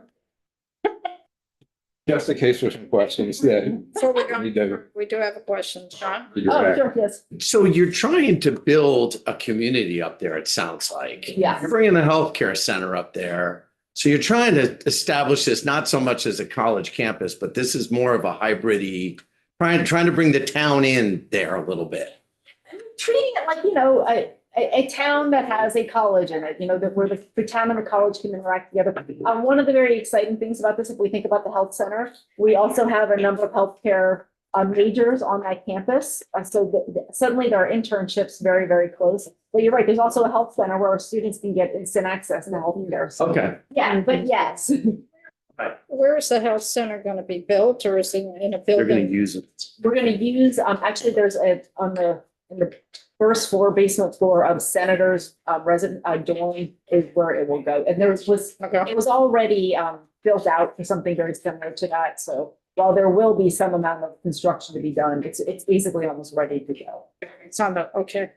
The one thing about this campus and building up there, it's not gonna be flooded. That's true. It will not be flooded. It's a Oh, big that's the hill. point, right? It's up a big hill. It's windy and it's cold. It is windy and cold, yes. I don't know if this James? is really a question, comment, or hybrid, but so, I mean, obviously we need housing, that's no doubt, but how is a state college the best manager, I guess, of a housing development for the public? Like, is there a plan on who's gonna be doing that? Great question. Oh, do you want to I've answer? been thinking about it for a week, so. Great question. I can answer it. Probably, yeah, you want to go first? Just broadly, we are looking for partners, so it may very well be the case that what we would do is, have someone actually build this and it would be their apartment complex. We would guarantee rooms in that, and so that would be the person that would actually manage it for us. However, we are already currently managing the Johnson Apartments, and so that is certainly something we could do as well. So we're keeping our options open. Understood, thank you. So the $1 million obviously is a cost estimate there, so you don't know how much it's gonna cost.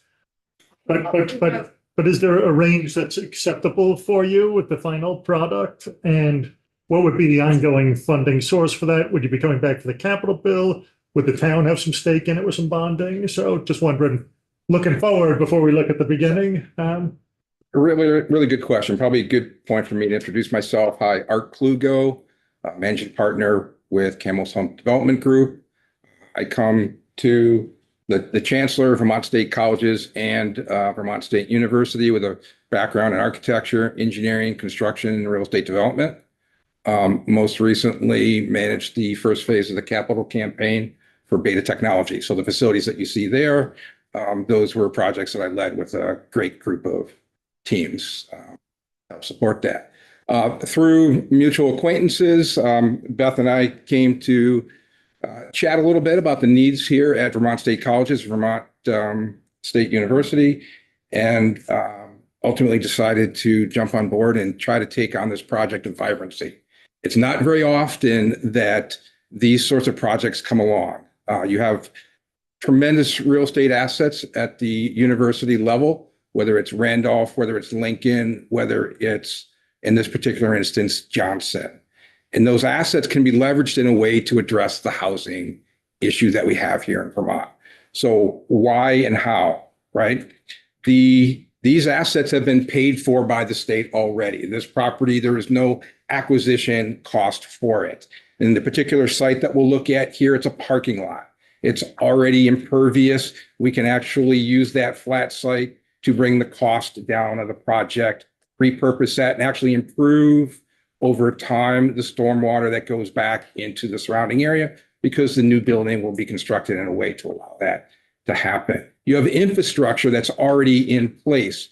The campus was built to house roughly 500 students or 600 students. There might be 250 students on that campus today. So you have water infrastructure, you have power infrastructure, you have wastewater infrastructure, all those systems that you need to support a housing project in a place where housing was designed to be. It was designed, these campuses were designed to be active. They were designed to be vibrant. And this is an opportunity to go ahead and bring that back. What that means then is this $1 million is an ask for design, permitting, and some of the environmental work that needs to get done to create a shovel-ready project. With those drawings, so there would not be an ask beyond that, because we would end up with a shovel-ready project that we would go to investors, whether through opportunity zones or other developers that typically do this type of work, that they would be a partner to the state through the state college system to manage these apartments. So really what's happening is this is an investment in bringing this project forward in a very economical way that traditionally doesn't present itself. Typically, you have to go pay for the environmental work because you don't have a flat site, and you got to do all your environmental studies, whether they're owls or, whichever study you want to throw on top of that. You don't find a place where you have wastewater allocations or water allocations or power allocations already in place that you can leverage.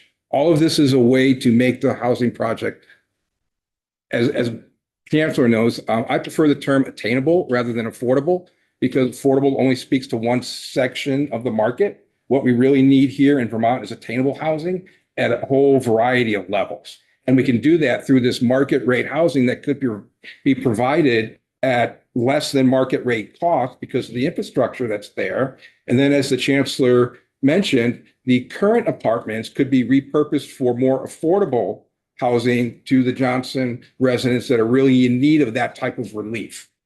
And now you get, in a strange way, and this doesn't happen very often in these types of projects, really a win-win-win situation, a win for the community, a win for the university, and a win for the state. And it fulfills that state mission that the Chancellor mentioned earlier. That's a long way, I think, of answering your question. That's very helpful. Thanks. Yeah. So first off, could you identify yourself for the record? Yes. Hi, Art Klugo, And you're affiliated with?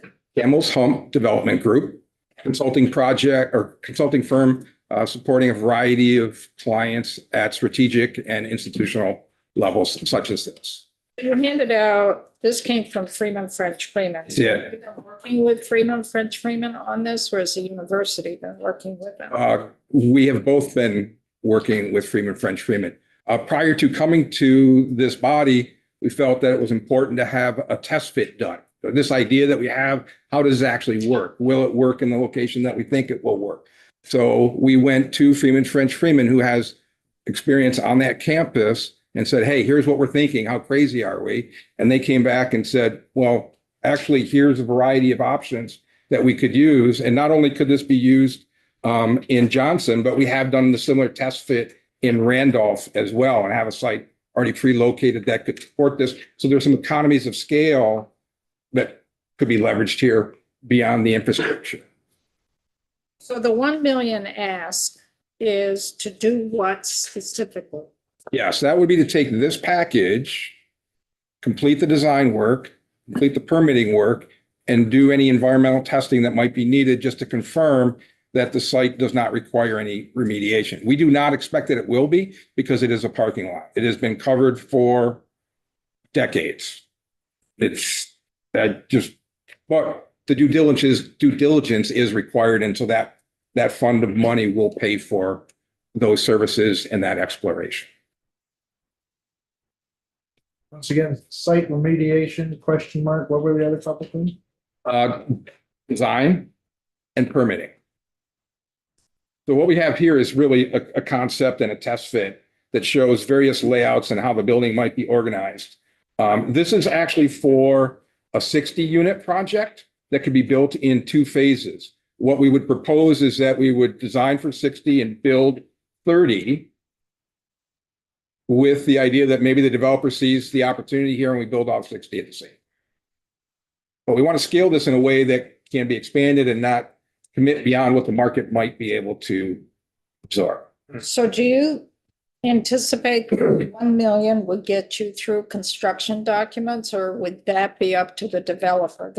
You would do preliminary work and then you put this out towards towards a developer to build?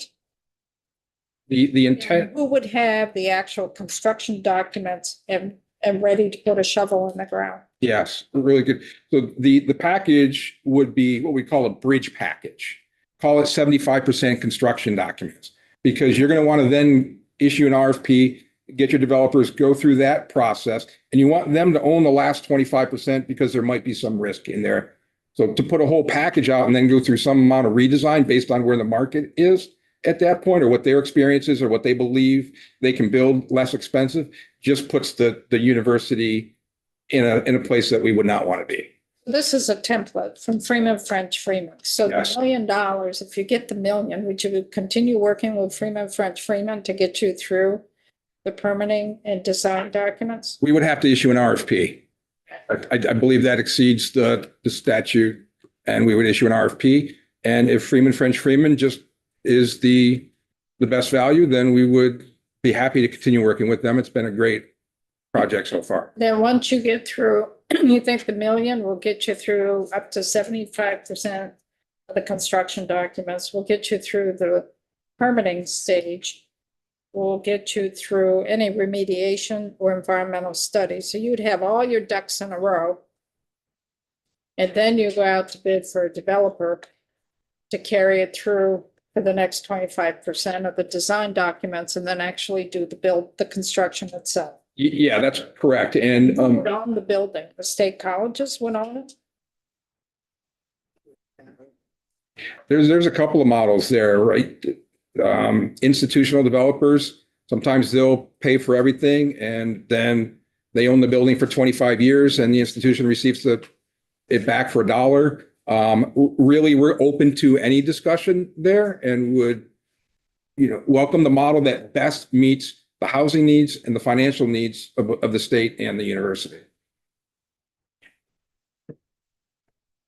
And whatever the design is, the resulting apartments would be rented by students and non-students?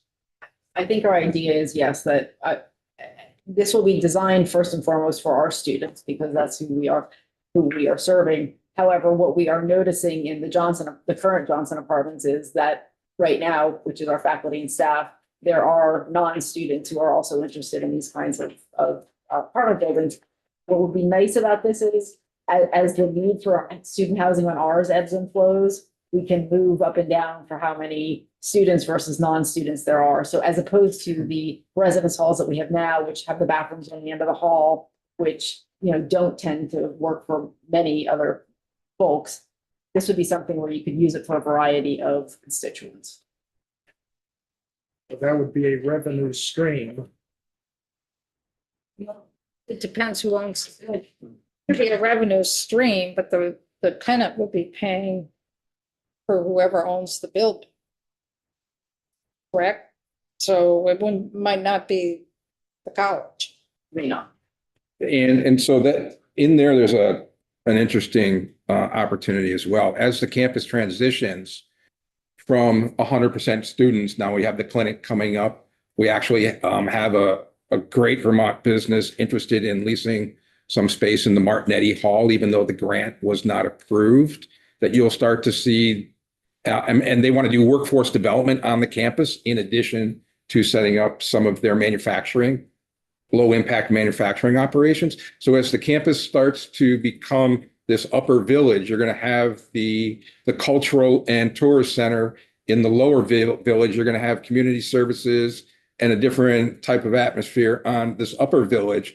That housing piece starts to become more traditional market style housing, which will unlock the opportunity to either do the phase 2 or another building such as this in a similar area, because there is more parking that could be utilized for more housing. And this is really the first step in transitioning to this new vibrant campus. Will, and Yeah. then Sean? Right now, what is total enrollment at Johnson's campus? Yeah. We have, Students? So there's about 200 students who are living on campus right now. And then we have the way that Vermont State University works. The students are enrolled, whether they're in face-to-face classes or in hybrid classes. So it's difficult to denote specifically how many students are enrolled at the Johnson campus, but living on campus are about 200 right now. Then I guess, so it sounds like you guys kind of ebb and flow with being kind of like not a full residential college campus, right? You guys can kind of accommodate that with the hybrid learning, with the remote learning. This would allow us, to ebb and flow, I think. Okay. The reason I asked that was because we had a similar thing at Bennington College where we were contracting for a separate apartment unit, and we've moved those back into the private market so often the college. And I know it caused a lot of disruption for students. So I just kind of wanted to know what that ebb and flow, model looks like. I shouldn't say it was huge disruption, but I think, options were decreased. And people were expected to move back onto campus. And so just wanted to know what you guys were planning for that, because it sounds like you guys are wanting to make it meet 100% of the student needs. So I'm curious, what would the contract, and if you guys kind of project what you expect the contracts to look like? I don't know that we know what the contracts would look like yet. I would say, obviously, we are an institution of higher learning, and so our students are our number one concern. And so for us, we are thinking of this as student housing. I would say the ebb and flow piece of this at this point in time would be when we have excess capacity, suddenly we would have this ability to fill those. Sean, and then back to Sean, okay, I'm gonna, Sean, Connor, then Kevin. The floor plans are brilliant. The sizing's really well done. Is this similar to like what Nettie did up at UVM? Do you know like one of the big dorms that they built up there? I don't know if Troy knows. Redstone, but we have Redstone Moss and Well- Redstone, the original Redstone. Not the original, the new one, one, yeah, the more modern, it seems like it's a good model. I think those are more driven towards single students though, right? Well, they're designed for primarily juniors and seniors but no, I mean, single rooms. They are single rooms. They're not like, within a shared apartment, oh, okay. primarily. So not, all right, so I just wasn't sure, like, are there examples of this? Like, How does this compare to like Redstone Moss? Probably this is different. It is different. This is really market rate apartments. You would go online in Burlington, a brand new building, and you would expect to see some of the things that you have here. Now, what we've done is we've said, well, we don't need that much space. There is this overbuilding in a little bit in today's world. So how can we design something that's small, efficient, compelling, that people want, and do it at scale? So 12-foot module, you just keep repeating that. If you need a 2-bedroom, great. You got 2 12-foot modules. If you need a 3-bedroom, you do that. But this is very intentionally designed to support folks, actually like myself. I went to school a little later in life. And, for those of us that do that, right, we want education to revolve around our life and not our life around education. And so this really is single family housing, but apartment style. Connor, and then Kevin. Sure. It sounds like a great vision. It really does. And, I'm excited hearing about it. I think it checks boxes for the legislature, the governor. But the big question, I think it's more for the colleges, right? Like, we have a capital bill and this isn't in it. So the question is, the agency of administration sends this to us.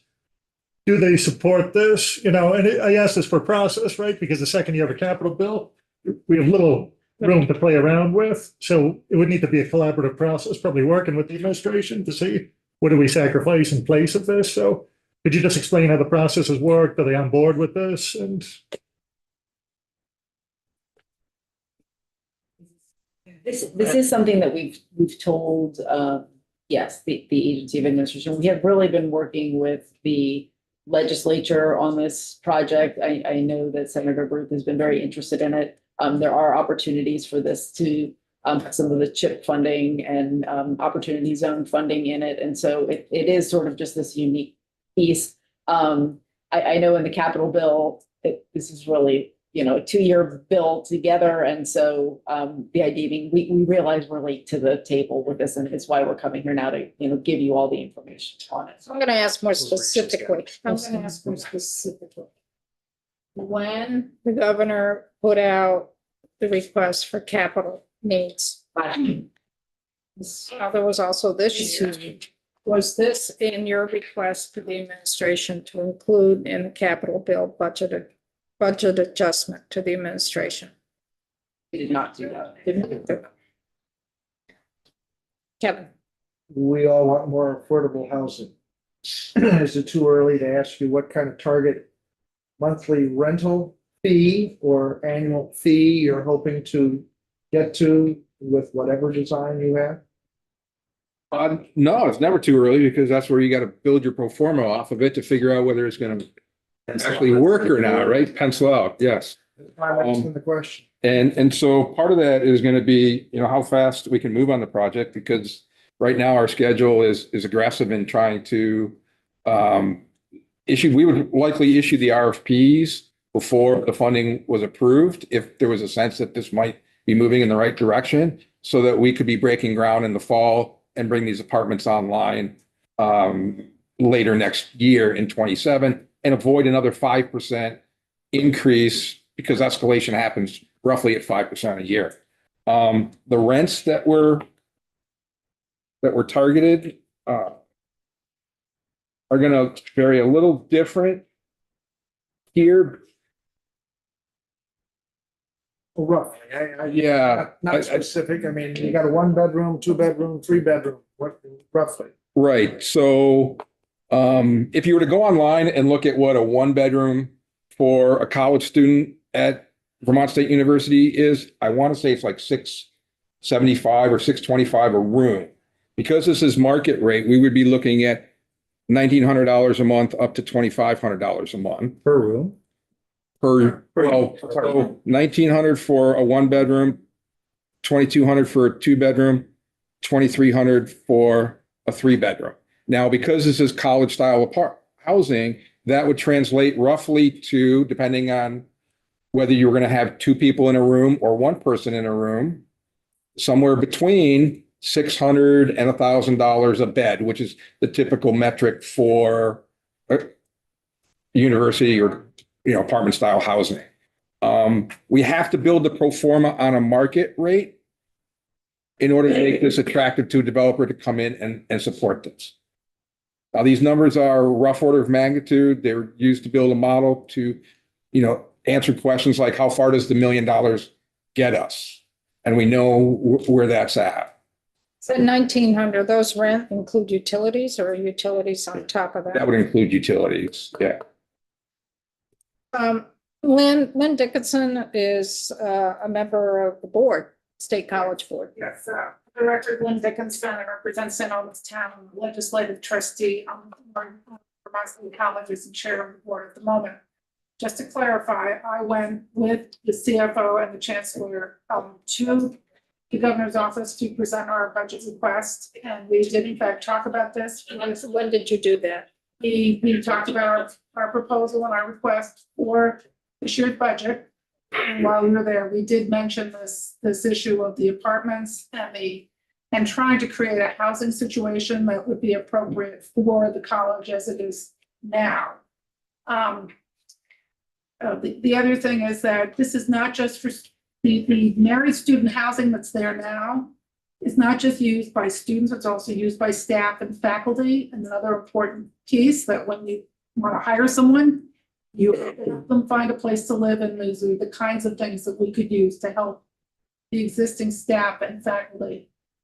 So there's more than just student dorm. They're not really student dorms. This is an apartment building. The students we have now are often older, and they aren't going to live in a traditional dorm. I mean, we have one of the things 6 years, as I'm sure you realize, Chair, is that we have gone through a transformation because we are overbuilt, underpopulated, and it's really important we find something that students want to use, want to pay for, want to live in, so they can increase our enrollment and have the colleges remain successful. Thank you.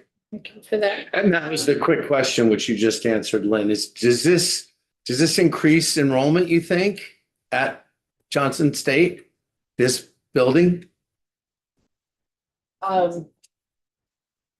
Yeah, I mean, yes, I don't know that I'd put a correlation on it. You know, it's with a 30-unit apartment building, you know, I've said we have space right now for 500 in the residence hall, so it would be an enrollment driver, but. So I'm adding to that, right? This becomes a forcing function for Johnson Health Clinic, which is looking to expand. Actually, they want to bring 2 or 3 additional folks on board to expand their services into a wide variety of places. They may stay here. That's not direct enrollment, but it is a direct use for the apartments. The company that we're talking about, which has a manufacturing and workforce training need, they're looking to stay in Johnson because they have a specific person that lives in Johnson that's very important to the company. They're going to bring that workforce training on board. They're going to have some manufacturing. They may have folks that want to move in there. So the direct correlation isn't necessarily to more students, but it is to a more active, vibrant campus, which is really what we're setting out to do here.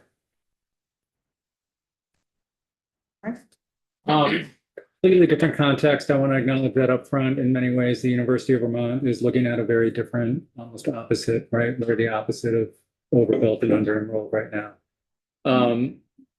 But they recently embarked on a project not dissimilar from this in South Burlington, close to the rugby field there. Mm-hmm. And they eventually pulled the plug saying, we can't make it work. The numbers, the costs are going to be too high. What's different about this? Right? How do we avoid 8 months from now, the state university saying, you know what? We were wrong.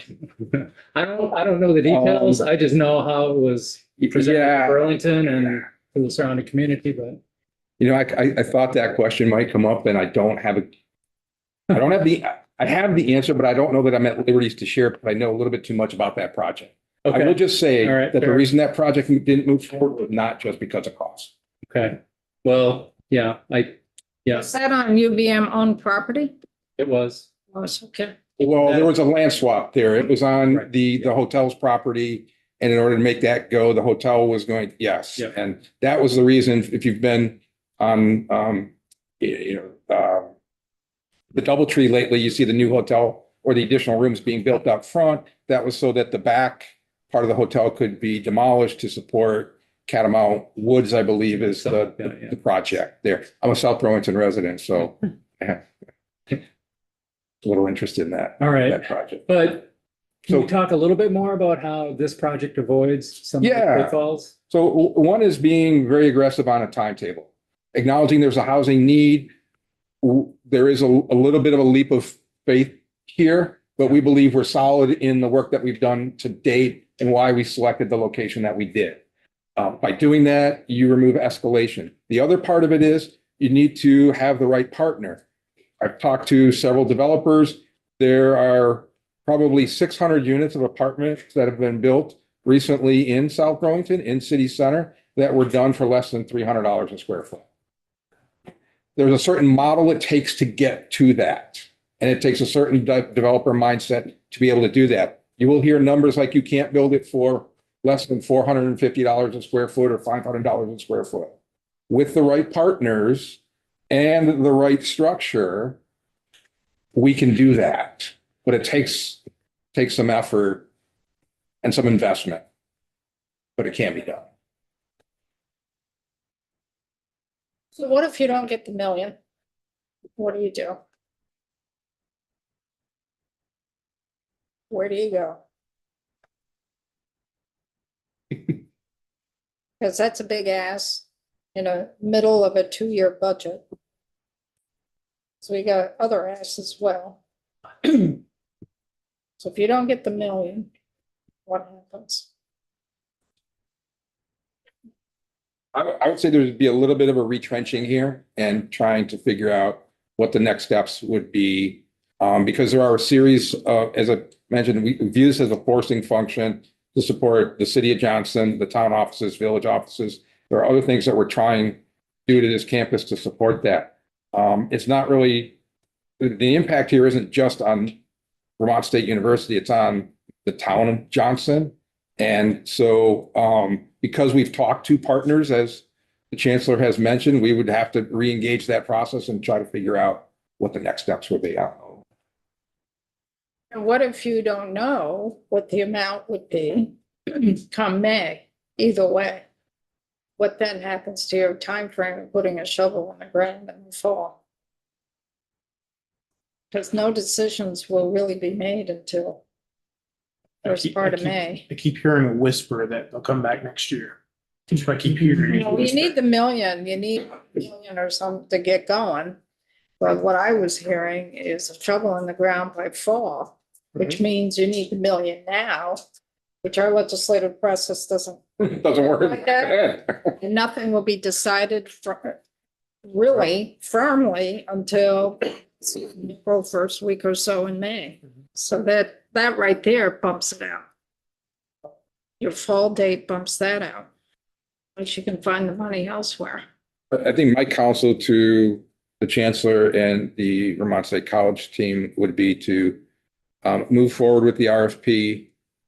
We could just need to go through the process and understand, how we want that structured. We don't necessarily need to issue the RFP, but be prepared to issue the RFP. From the time that you issue, it usually takes about 6 weeks to make a selection. So RFP to, Request for proposal to the design team. for the design team, That's right. to get to 75% of the construction. Right. Right. Let's enjoy thinking we've got the $1 million. And you move forward. Where is the capital we're gonna come to build this design? We will be, Private money? yes, It'll be the developer. yes, it will be the developer. Developer builds it, Yeah. and then the college leases it back. And those rent payments will go to the developer or to the college? Well, it would go towards the developer to the debt, right? We would need to, and then there would be a shared arrangement on any revenue there. One of the challenges with housing today, as you're probably all aware, is that it's tough to build housing that's attainable at the level that we're trying to get to. So typically what happens is you need to rent it for some period of time. And then as wages increase enough, value increases enough, you can recapitalize that project and do some different things with it. And so we're trying to get through the initial period, which is get it built, get it stabilized in the first 18 months to 2 years, and then go forward from there. And we believe, having been in, I've spent a lot of time on that campus. I've talked to both the village and the town, and I think you'd be surprised how well this project would be received in the community. Is this any opportunity to Don't doubt. grab the other? Essentially part of a chip project? Yeah. Yeah. Is this a chip project essentially? It is a chip project? I think there could be some funding coming out of the chip piece then. And who would apply for that? Would that be the community of Johnson? Would that be the system? Would that be the developer or a partnership of everybody? Usually it's a community that applies for that or some organization. So I've been counseled that the university is in a unique position as a quasi municipality, so it has some flexibility in terms of how that may play out. Sounds like Sharon has her work cut out. We would certainly work with the town and village of make whatever makes the most sense, whether it's the community that makes that with LCPC, so the local planning commission in conjunction with that, we're doing that ourselves as a component unit of the state of Vermont. We do have a little bit of a unique relationship as part of these processes, but we would work together with all of those entities to make sure that we were doing whatever was in the best interest of the community and the Vermont State Colleges on the state. How much of the project do you think you could amortize with the increment?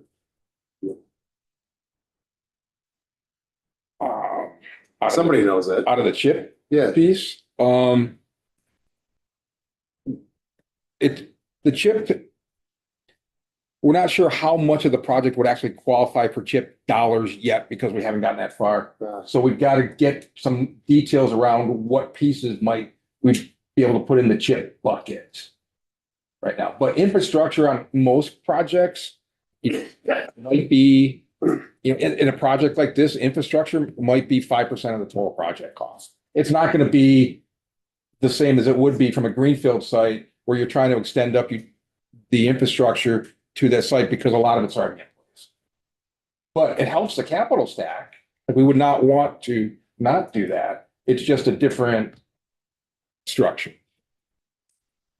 It's probably a dumb question, but what do you project costs to build this one room housing rental unit will cost? It's a one-bedroom apartment. That you're going to rent for $1,900 with utilities. Well, the total project, so first phase, 30 units. Units, okay? So it's not completely in half because you need to build a little bit of the support structure for phase two. Yep.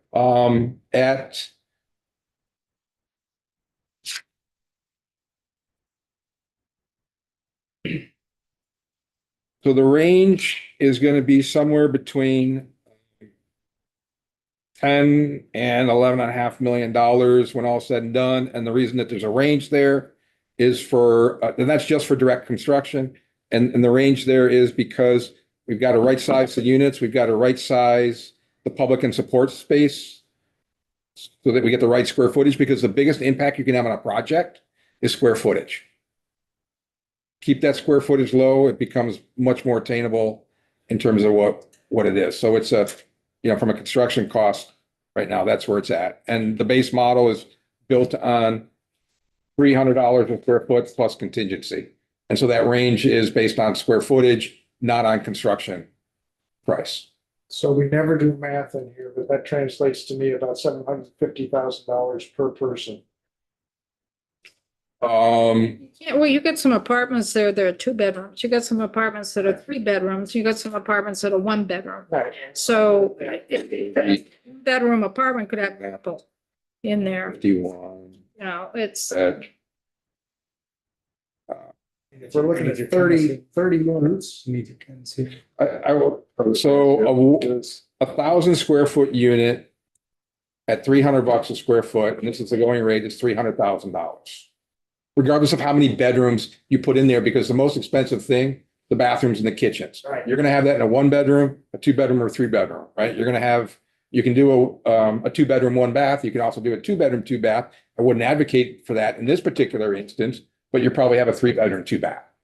So there are things that are scalable and there's things that are not. That's why the base rent at $1,900 isn't that much different from the $2,500 at the 3 bedroom. That makes sense. I'm just old with the mortgage. I don't know whether this is affordable or not.